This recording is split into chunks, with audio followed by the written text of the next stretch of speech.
Okay, this is the official Game of Thrones finale review from you boy. All right, so the Thrones finale, yeah, same as last time. Just wrote down a bunch of thoughts and then kind of read over them and then came up with more final thoughts. But ultimately, I thought the finale was weird, and I'll get into that later. But just running through it all. So first things first, Tyrion. It was kind of funny. He's like the only one because he's so small that could wriggle through all the rubble to find Cersei and Jaime. I was like, huh, whatever. Being a midget is, or being a dwarf is good sometimes, I guess, in Westeros. But it was incredible acting from Peter Dinklage. I just wish we got to see more of that the last three seasons.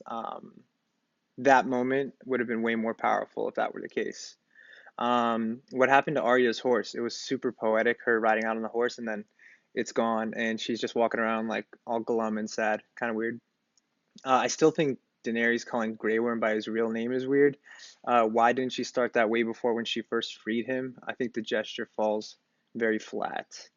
Um, Tyrion's plea to Jon to convince him to kill Dany was fine. My issue, is that it still was a rushed transition into madness. I think everyone's complained about that, but whatever. We knew it was coming, and they still rushed it, so the payoff was lackluster. Tyrion's "I love her too" line was kind of weird because it went from like "I love her romantically" to "I believed in her with all my heart." I'm not sure what they tried to make us think as the viewers, but thought that was worth noting. Love is the death of duty, and duty is the death of love. Again, I really like that, but because of all the other reasons that things are kind of it was just watered down from what it could have been. Jon is basically just a shitty version of Ned Stark. I honestly think he'd have let his sister's son die if the roles were reversed. He came back to life as a cuck, basically. No way around it. So much, yeah, and to that point, so much time was spent theorizing Jon's true heritage, all for nothing. I guess maybe it allowed him to live. Maybe Drogon is smart enough not to kill the last Targaryen, and that's why he's alive after killing Dany. Either way, it shouldn't be left to us as the viewers to fill in the blanks. It's something that they should have kind of um, already explained or talked about. After that, it was a cool flash forward. It was nice that this time they told us how much time passed, a few weeks or whatever, but a lot of that stuff that's off screen, I think, would have been great to see. Yara, just a throwaway character. Yara Greyjoy, she shouldn't have opened her mouth. She's dumb. So are all the Ironborn. She's a waste of a character, and so was Euron from, episodes past, but yeah. Anyways, John Aaron with the glow up of the century. I saw people saying like he's the Neville Longbottom of Game of Thrones, but I think he's better. All that titty milk he's been sucking on from his mother all those years paid off, I guess. Sam suggesting democracy was the funniest moment easily of the season. I think I also laughed with, well, I know I also laughed with all of the other elite swamp members during that scene. I liked it.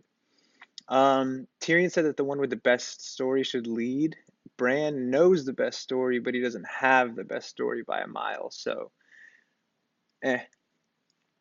They select, and to that point, they selected a ruler who will live forever. Kind of a bad choice because we know that the three-eyed raven will just like, I don't know, become a tree or something like that. So, yeah, kind of interesting. Um, I'm glad that Sansa said Niz to the Seven Kingdoms. It would have been better if she led the realm because they were literally setting her up for that. But oh well. Uh, John to the Night's Watch, hilarious. Yeah, he's a cuck and a loser.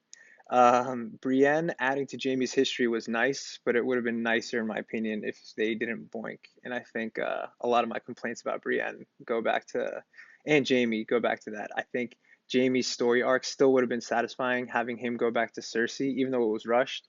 Like, I get it, but him boning Brienne is kind of corny. Um, the ending was fine. It was funny, with Tyrion fixing the chairs and then his ragtag group of advisors coming in and messing it up. It was a nice, hopeful end for Westeros. Would have been cool to, again, see more of them on screen and all that fun stuff, but oh well. Sam being the Grand Maester is is like me getting an honorary doctorate and becoming the chief of surgery at the Cleveland Clinic because I watched 4 seasons of Grey's Anatomy. Yeah, Sam is the worst. I'm almost mad that he got anything or any recognition because he's kind of a punk.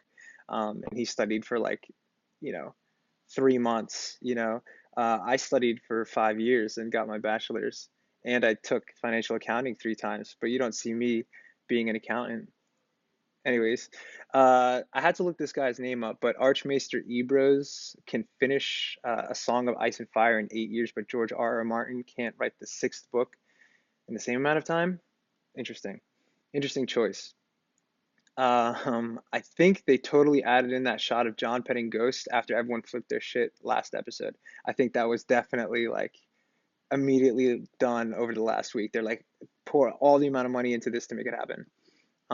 John and Tormund are going north of the wall to see if anyone survived after the White Walkers rolled through, I'm guessing. And winter is over. We could see the new plant that was growing right outside the wall. So that's like a nice, I guess, symbolic ending to the show. Final thoughts. The entire season has shown dozens of half-finished ideas. Arya riding away on the horse, Bran walking into the Ravens for some reason back during the Battle of Winterfell, Sansa demonstrating good power and leadership, etc., all resulting in very little payoff, kind of like the show overall. Great beginning, poor ending. I feel like someone forgot to tell David Benioff and DB Weiss that it's all about the journey, not the destination. They clearly got those flipped. All this magic is for nothing. Jon Snow is still Jon Snow, and that's corny. Yeah. Again, yeah, so many like potentially heartbreaking moments just totally watered down by their sprint to the finish. Like that shot of Tyrion um, over both of his siblings. Like normally, I would have totally been like in tears or anything like that. Plenty of shows where I have been, including other seasons of Game of Thrones. But again, it's like like just it's rushed, so the payoff and that ending just doesn't really carry a lot of weight. Um, Ramin Djawadi is the goat. That song, I looked it up, Master of War. It reminded me kind of Enya and Annie Lennox, their songs that they did for Lord of the Rings.